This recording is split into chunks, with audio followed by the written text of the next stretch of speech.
I'm Congressman Dan Burton, and Congressman Dana Rohrabacher and I and Human Events have worked very hard to get petitions to show that the American people want to exonerate Mr. McCabe here and his two colleagues for the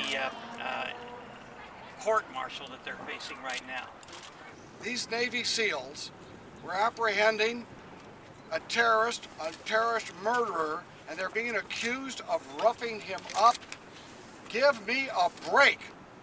These men should be given medals, not be prosecuted. These men are heroes.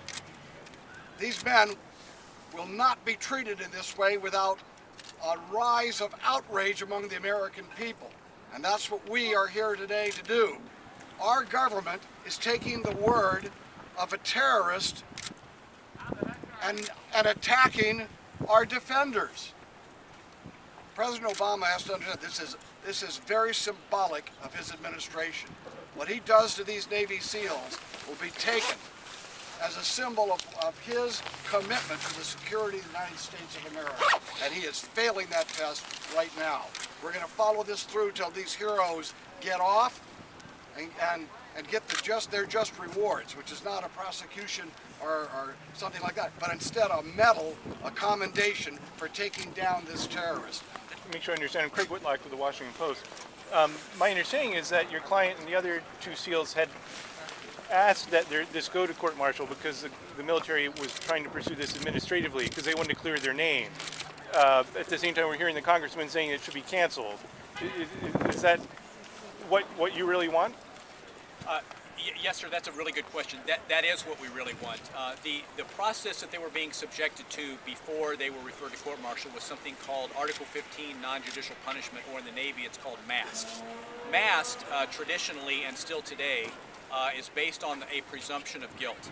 A commander does not take a soldier or sailor to mast unless they have already determined that they are guilty, and the only question then is punishment. Everybody in the military understands that. So rather than being prejudged as guilty, they decided to opt in favor of refusing mast, which is every service member's right except if they're attached to a vessel, and they understood that the consequence of that could be that they would be referred to court-martial. So in other words, they get a jury of their peers. They get to be presumed innocent. They get to be defended.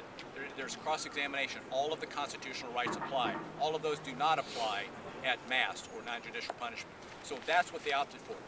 The thing that I'm very concerned about, in addition to Mr. McCabe and his colleagues who are being court-martialed, is the kind of message this sends to our military personnel around the world, especially in Afghanistan and Iraq and throughout the Middle East. These people are laying their lives on the line every single day, and they can't go into a combat situation with kid gloves on. They have to know they're dealing with terrorists who are trying to kill them and whose total goal is to destroy the American way of life. And so we should really realize the pressure that they're under, and we should not be court-martialing them for something like this.